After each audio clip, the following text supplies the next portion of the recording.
इस वीडियो में बात करेंगे हम लोग क्या क्या फीचर्स होते हैं, कैसी कैसी कैरेक्टरिस्टिक्स होती हैं किसकी, मैनेजमेंट की, प्रबंध की। बहुत ही आसान है। सारे पॉइंट्स को एकदम रटने की जरूरत नहीं है, बहुत सारे पॉइंट्स आप याद कर लेंगे और अपने आप भी लेकर के आ जाएंगे। देखते हैं कि करके एक उद्देश्यपूर्ण प्रक्रिया है। कैसी है प्रक्रिया?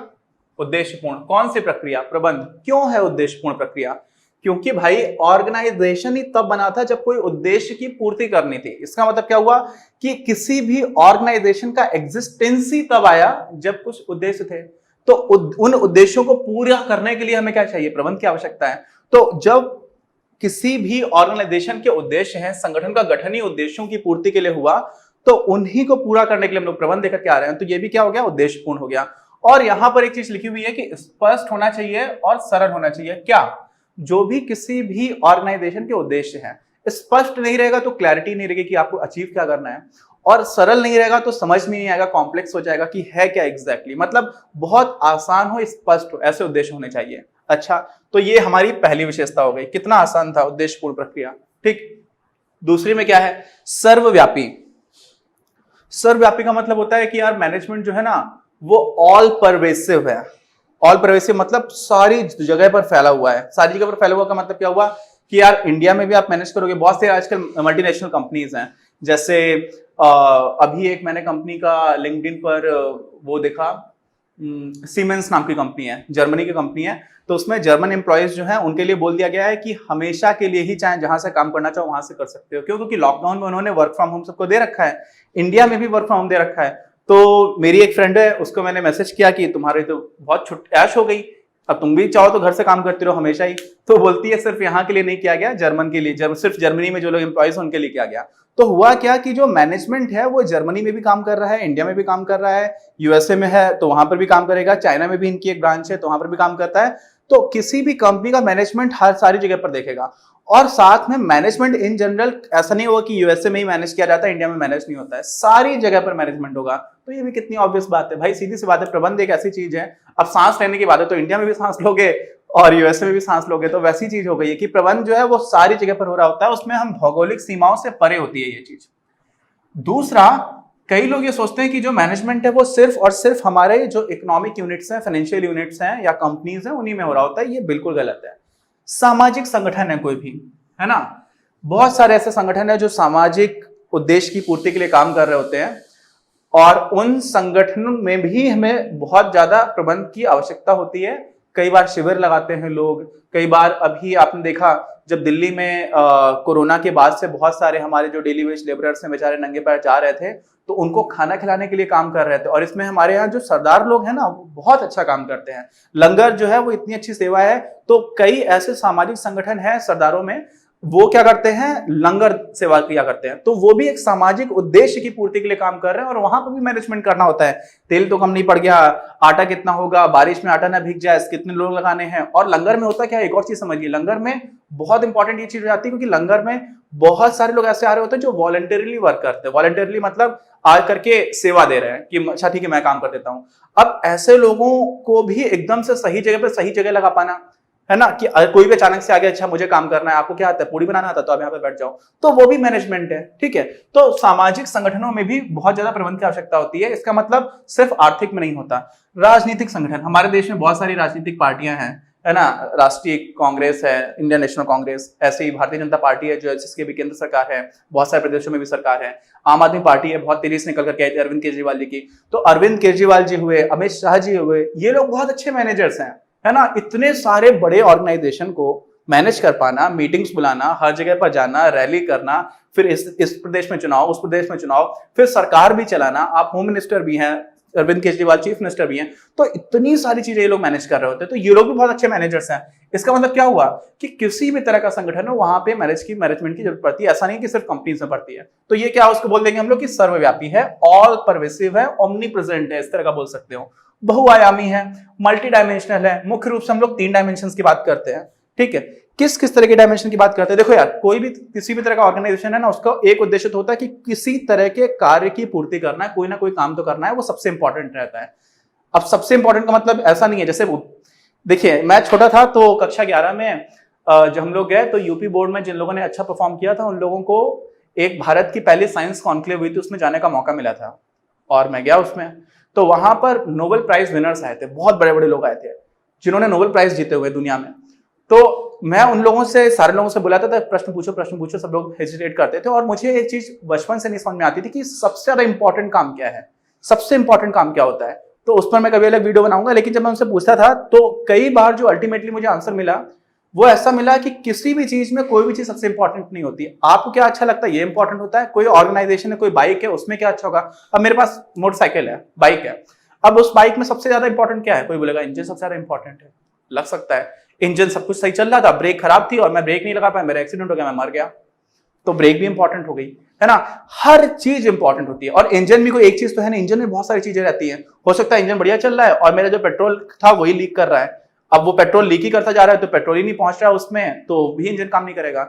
ऐसे हो सकता है कि जो इलेक्ट्रिक प्लग था वो काम नहीं कर रहा, तो बाइक स्टार्ट ही नहीं हो रही, बाकी सब कुछ खड़ी हुई है गाड़ी। समझ रहे हैं आप। तो होता क्या है कि जब हम इस दृष्टिकोण से देखते हैं तो ये बोलना थोड़ा थोड़ा रिस्की हो जाता है कि ये चीज सबसे ज्यादा इंपॉर्टेंट है। सब कुछ इंपॉर्टेंट है, आप समझ रहे हो ना। जहां पर कमजोर रह गए वहीं पर टूट जाएंगे। जैसे बोला जाता है कि जो देश है ना वो एक तरह से बहुत सारी कड़ियों से मिलकर के बना हुआ है, और देश की जो मजबूती है वो उतना ही मजबूत है जितना कि उसकी सबसे कमजोर कड़ी, क्योंकि वही तो सबसे पहले टूटेगी। जैसे चेन है, चेन को आप खींचो, चेन की सारी कड़ियां मजबूत है, एक कड़ी बहुत ही कमजोर कर दो, एक कड़ी आप कागज की बांध दो, बाकी सारी स्टील की बांध दो, तो वो तुरंत ही फट जाएगा, वहां से टूट जाएगा। तो इसी तरह से चीजें होती है। मैनेजमेंट में क्या होता है, आपको सारी चीजों की इंपॉर्टेंस देनी होती है। तो मैंने अभी बोल दिया कि कार्य जो है वो इंपॉर्टेंट क्यों है, कार्य का प्रबंधन इसलिए इंपॉर्टेंट है। और इसमें क्योंकि आप कोई ना कोई चीज बना रहे होते हो, कुछ ना कुछ काम कर रहे होते हो, तो कैसे काम होगा, जो भी आपका काम है वो कैसे होगा, उसमें बहुत सारे स्टेप्स आते हैं। आपको निर्णय लेना होता है, कुछ लोगों को आपको रिस्पॉन्सिबिलिटी देनी होती है कि आपका ये काम है, तो आप क्या करते हो, दायित्व का निर्धारण कर देते हो, निर्णय लेते हो कि किसको कौन सी चीज देनी है, कौन सी चीज किस टाइम पर कंप्लीट होनी है, योजना बनाते हो, प्लान कर लेते हो पहले से ही, समस्याओं को आइडेंटिफाई भी करते हो, पहचानते भी हो, फिर उनका समाधान कैसे निकलेगा ये भी सोचते हो, है ना। तो जो काम है उसका प्रबंधन आप करते हो। तो ये आ जाती है हमारी पहली विमा, जो सबसे इंपॉर्टेंट, तीन जो इंपॉर्टेंट विमाएं हैं उनमें से एक मानी जाती है। दूसरी क्या हो जाती है, लोगों का प्रबंध। अब लोग किसी भी कंपनी में सबसे ज्यादा इंपॉर्टेंट एसेट्स होते हैं। एसेट मतलब परिसंपत्ति, एसेट मतलब जो उनके लिए वैल्यूएबल है। तो किसी कंपनी में लोग ही तो सब काम कर रहे हैं, बाकी मशीन है, आप लोग बदल दोगे तो पूरा कंपनी की परफॉर्मेंस बदल जाएगी। तो लोग कितने महत्वपूर्ण है, और इसीलिए मैं बार बार बोलता हूं कि ह्यूमन रिसोर्सेज सबसे इंपॉर्टेंट संसाधन है। तो इसमें क्या हो जाता है, इसमें दो तरह से मैनेज करते हैं। देखिए, सारे लोग अलग अलग तरह के होते हैं, सारे लोग अलग है, मैं अलग हूं, आप अलग है, आपकी माता जी अलग है, आपके पिताजी अलग है, आपका दोस्त अलग है, सारे लोग अलग है, ठीक। अब अगर हम सारे लोग किसी कंपनी में काम कर रहे हैं तो पहली चीज तो जो मैनेजर है उसको समझ में आना चाहिए कि यार सारे लोग अलग अलग हैं, सारे लोगों ने अलग अलग उद्देश्य की वजह से कंपनी ज्वाइन की है, ठीक है। हो सकता है आपने as a coder company join की हो सकता है मैंने as a manager company join की, हो सकता है किसी ने as a receptionist company join की है। तो सारे लोगों का कंपनी का ज्वाइन करने का उद्देश्य भी अलग है, सारे लोग भी अलग अलग हैं, तो लोगों की समस्याएं भी अलग अलग आएंगी, और उन सारी समस्याओं को समझना, तो ये समझना कि लोग अलग अलग हैं, ये बहुत इंपॉर्टेंट होता है। लेकिन आए क्यों है लोग, सामूहिक स्तर पर एक उद्देश्य को पूरा करने के लिए आए हैं, ठीक है। और वो उद्देश्य, अभी एक मान लीजिए कार का शोरूम है, उस शोरूम में एक रिसेप्शनिस्ट बैठा है, एक कैशियर बैठा हुआ है, या अकाउंटेंट बैठा हुआ है, और उसका एक मैनेजर बैठा हुआ है, फिर सेल्स मैनेजर्स भी हैं। तो ये सारे लोग जो मिलकर के खड़े हुए हैं, वो क्या है, उनका काम क्या है कि उस शोरूम से ज्यादा सेल्स होती जाए, है ना। तो लेकिन रोल सबका अलग अलग है। तो जब हम ऑर्गेनाइजेशनल लेवल पर देखते हैं, सामूहिक स्तर पर देखते हैं, तो हमें यह भी समझ में आना चाहिए कि ऐसा हो जाए कि जिसकी जो ताकत है उसको हम प्रभावी तरह से यूज कर पाए, ठीक है, क्या कर पाए, प्रभावी तरह से यूज कर पाए, और जिसकी जो कमजोरी है वो अप्रासंगिक हो जाए। मतलब क्या हुआ इसका, मान लीजिए कि मुझे, मेरे ऑर्गेनाइजेशन में कोई काम है, मैं अकाउंटिंग बहुत अच्छी कर लेता हूं, और वही शोरूम का एग्जांपल ले लेते हैं, तो मुझे आप अकाउंटेंट बना दो, मैं अकाउंटिंग करता रहूंगा। मुझे सेल्स करना नहीं आता, मुझे बात करना नहीं आता, मैं कस्टमर से बात करके डर जाता हूं, मैं सोचता हूं कि मैं कैसे इसको समझा लूं, कैसे इसको कन्विंस कर लूं, ठीक है। तो मेरी वो कमजोरी है कि मुझे बेचना नहीं आता, मुझे वो काम ही मत दो, जो मेरी कमजोरी वाला काम है मुझे दिया ही नहीं आपने। तो क्या हो जाएगा, मैं वो काम कर रहा हूं जो मैं अच्छा कर पा रहा हूं, इसलिए कंपनी का भी काम अच्छा हो रहा है, और सेल्स उसको दे दीजिए जो सेल्स अच्छी कर ले रहा है, जिसको अकाउंटिंग नहीं आती। तो किसको कौन सा काम कहां कहां पर देना है, लोग वैसे ही ज्वाइन भी करते हैं, लेकिन उसमें भी जब और डिटेल्स में जाएंगे तो समझ में जाता नहीं, अच्छा आप ये वाला काम ज्यादा अच्छा कर लो तो आप ये वाला काम कर लो, ये काम अच्छा कर पाते हो तो ये दूसरा काम कर लेगा, ठीक है। तो वो कोऑर्डिनेशन एकदम परफेक्ट, एकदम फ्लो जैसा बन जाए, वो कोशिश रहती है। तो यहां पर सामूहिक स्तर पर हमें ध्यान रखना होता है कि लोग हैं तो अलग अलग, लेकिन आए हैं एक उद्देश्य की पूर्ति करने के लिए। तो ये इसका इंपॉर्टेंट एलिमेंट हो जाता है किसका, जब हम लोगों को मैनेज करने की बात करते हैं। ऐसे ही तीसरा हो जाता है परिचालन। परिचालन का मतलब क्या होता है, ऑपरेशंस। आपने इनपुट्स लिए, आगत जिसको हम लोग बोलते हैं, इसमें फिर आपने कुछ टेक्नोलॉजी लगाई, ठीक है, क्योंकि टेक्नोलॉजी के बिना तो आजकल हम लोग काम नहीं करते हैं। तो आपने टेक्नोलॉजी यूज की किस लिए, जिससे कि आपका आउटपुट निकल करके आ जाए, क्या। तो ये सारी चीजें फ्लो में चलती रहे, एकदम फ्लो। ऑपरेशंस मतलब है कि फ्लो में काम हो रहा है। फ्लो समझ में, ऐसे नदी बह रही है ना, तो बस आराम से बहती जा रही है, कहीं पर ऐसा फ्रिक्शन नहीं आ रहा है, लड़खड़ा करके नहीं। जैसे समझ लीजिए एक पानी की नदी है, ठीक है, दूसरी नदी भी सोचते हैं पत्थरों की नदी मान लीजिए, बड़े बड़े पत्थर है, तो जब पत्थर आ रहे हैं तो रगड़ रगड़ करके आ रहे हैं, वो बहुत ही खराब मुझे आवाज लगती है। एक वर्ड होता है, इसको बोलते हैं पेट पीव्स। क्या बोलते हैं, सुना है कभी? पेट पीव्स होता है कि एकदम से आपका एकदम से मन, जैसे कभी कभी सीमेंट में कुछ घिस रहा होता है ना ऊपर से, या बहुत अजीब लगती है मुझे आवाज। तो अब क्या हो रहा है, जब पत्थर आ रहे हैं तो उनकी जो नदी है वो सब रगड़ रगड़ करके आ रहे हैं, कहीं कुछ फंस गया, कहीं, तो वो फ्लो स्मूथ नहीं है। यहां पर क्या करनी होती है कि वो ऑपरेशन स्मूथली चलते रहे। इनपुट्स की जहां पर जरूरत हो रही है कि कौन सी चीज खत्म हो गई है, अच्छा यहाँ पर एक और इंसान की जरूरत पड़ रही है, ये काम नहीं हो पा रहा है, यहाँ पर एक और लगाना पड़ेगा, आप काम ठीक से नहीं कर रहे हो, यहाँ पर टेक्नोलॉजी इंप्रूव हो रही है, तो सारी चीजों को मैनेज करने वाला काम आ जाता है हमारे किसमें, ऑपरेशंस में। तो ये हमारा तीसरा हो गया था बहुआयामी, और इसी के हम लोगों ने 3 पार्ट सीख लिए थे। अब क्या है, आगे बढ़ते हैं। अच्छा, ऑपरेशंस में संगठन का अस्तित्व तो किसी एक प्रमुख उत्पाद, ये बात भी सही है, या सेवा पर निर्भर करता है।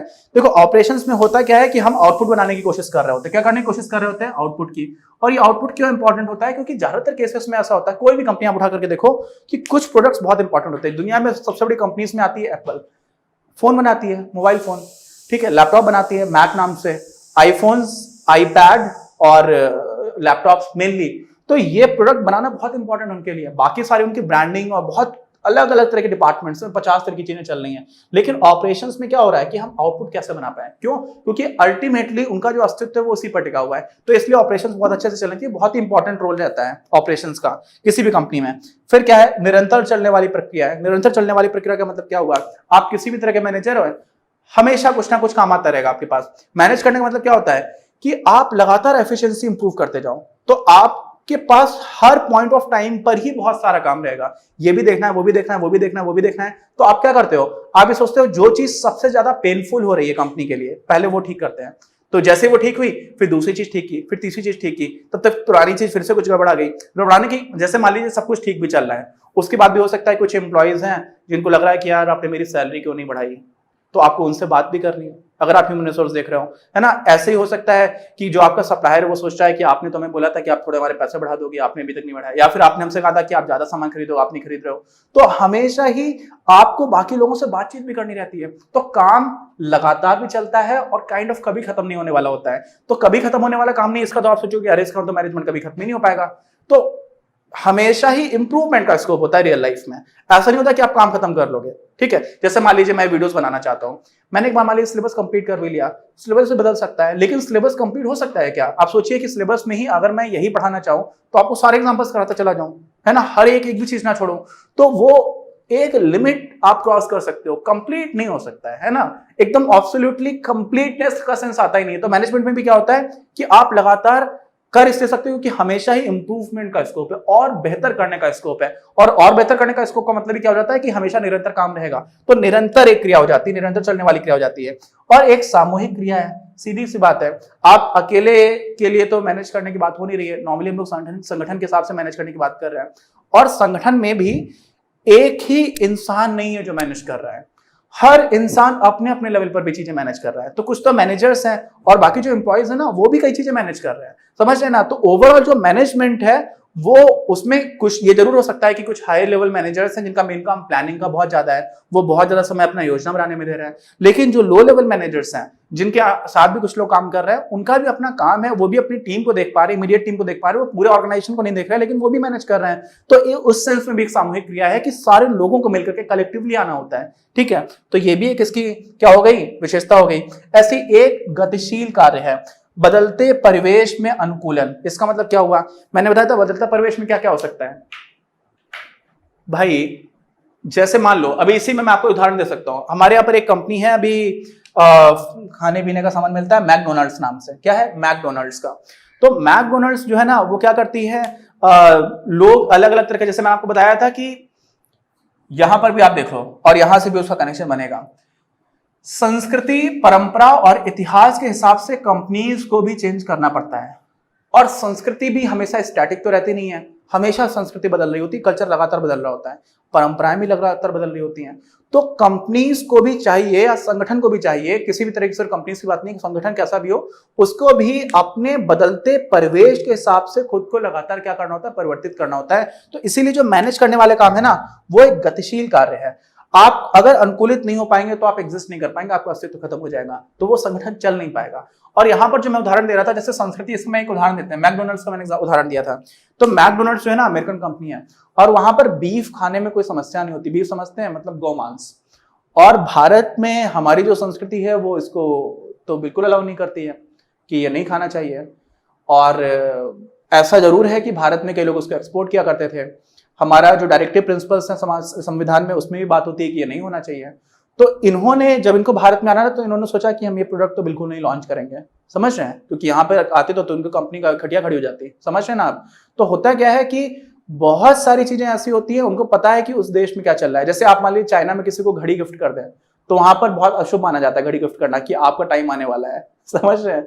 तो वहां पर आप घड़ी नहीं गिफ्ट करते हो। तो अगर मान लीजिए कोई, मैं मैनेजर बनकर के गया और मैंने अपने ही किसी बहुत इंपॉर्टेंट क्लाइंट को घड़ी गिफ्ट कर दी, तो उसको लगेगा यार ये तो मेरे मरने क्या सोच रहा है ना। तो इसी तरह से जैसे हमारे यहाँ भी अभी ये सारे कल्चर के हिस्से हैं, कई बार वो रेशनल सही, साइंटिफिकली सही होते हैं, कई बार नहीं होते हैं, लेकिन वो कल्चर है। आप किस तरह से दुनिया को देखते हो, किस तरह से जीते हो, आपकी परंपराएं क्या, वो सारी चीजें मैटर कर जाती हैं। कब? जब आप लोग कुछ भी कर रहे होते हो, आप किसी कंपनी को, किसी ऑर्गेनाइजेशन को कहां पर चला रहे हो, ये सारी चीजें आपको देखनी पड़ जाती हैं। और ऐसे ही जो परिवेश है, वो बदलता परिवेश का, एक तो ये समझोगा कि आप अलग देश में चले गए तो आपको वहां पर परिवेश अलग मिलेगा ही, साथ में आपके ही देश में जो सरकार है वो नए नए नियम लेकर के आ सकती है, आपके इंडस्ट्री के खिलाफ नियम आ सकता है ना, कुछ भी हो सकता है। इंटरेस्ट रेट चेंज करते रहते हैं, आरबीआई का भी इंटरेस्ट रेट घटाता और बढ़ाता रहता है, उसका भी फर्क पड़ सकता है, आपने लोन ले रखा है उसके ऊपर। तो बहुत सारी चीजें हैं तो बदल रही होती है, उनके हिसाब से आपको क्या करना होता है, एडजस्ट करना होता है। टेक्नोलॉजिकल चेंजेस बहुत ज्यादा हो गए हैं, बहुत तेजी से हो रहे हैं, टेक्नोलॉजी पूरा काम बदलती चली आ रही है, तो वो भी आपको देखना होता है ना। और ऐसे ही एक चीज ये समझ में आ जाती है कि जो मैनेजमेंट है ना, वो एक अमूर्त शक्ति है। अमूर्त समझते हैं इनटैंजिबल, जिसको आप छू नहीं सकते लेकिन आप महसूस कर सकते हो, है ना। आप कहां मैनेजमेंट छू पाओगे, कहां पे प्रबंध छू पा रहे हो, लेकिन आपको पता चल जाएगा कि यार प्रबंध इस कंपनी में अच्छा हो रहा है या खराब हो रहा है, कैसे पता चलेगा? अगर आप देखते हो कि इस कंपनी के एम्प्लॉइज खुश हैं, संतुष्ट हैं और प्रॉफिटेबल भी है कंपनी, और जो इनके उद्देश्य थे वो टाइम से पूरे हो रहे हैं, तो बोल देंगे कि अच्छा मैनेजमेंट है। जैसे इंजीनियर श्रीधरन साहब, मैंने पहले भी बताया था। और ऐसे ही आप समझ लीजिए कि उद्देश्य पूरे हो नहीं पा रहे हैं, एम्प्लॉयज भी सर पटक रहे हैं, सारे लोग झींकते हैं काम में आकर के, तो वहां का मैनेजमेंट खराब है, ठीक है। तो ये सारी विशेषताएं हैं, इसमें कुछ रटने की जरूरत नहीं है, आप आराम से कहानी की तरह समझ लोगे। 5-6 पॉइंट्स आपको याद रह जाएंगे। हम लोग ने 7 विशेषताएं लिख रखी है, क्योंकि किताब में 7 लिख रखी है, कुछ ऐसा एकदम फिक्स नंबर नहीं रहता है। ये सारी चीजें वैसी है जो आपको समझ में आती रहनी चाहिए, ठीक है। तो ये आप आराम से नोट कर लो, अदरवाइज नोट्स भी आपको मिल जाएंगे। और कोई डाउट है तो प्लीज कमेंट बॉक्स में लिख करके बताइए, और चैनल सब्सक्राइब नहीं किया तो भाई कर लो, आप लोगों के लिए मेहनत चल रही है ना। मिलते हैं हम लोग अगले वीडियो में।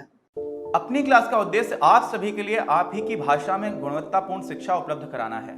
कक्षा 12 तक के सभी प्रमुख विषयों पर हम वीडियोस बना रहे हैं, और कुछ विषयों पर वीडियोस आपके अपने चैनल अपनी क्लास की ही अन्य प्लेलिस्ट पर अपलोड भी हो चुके हैं। ज्ञान के प्रकाश से देश को सशक्त बनाने के हमारे इस प्रयास में इस चैनल को सब्सक्राइब करके और लोगों के साथ शेयर करके अपना बहुमूल्य योगदान जरूर दें। पढ़ेगा इंडिया तो बढ़ेगा इंडिया।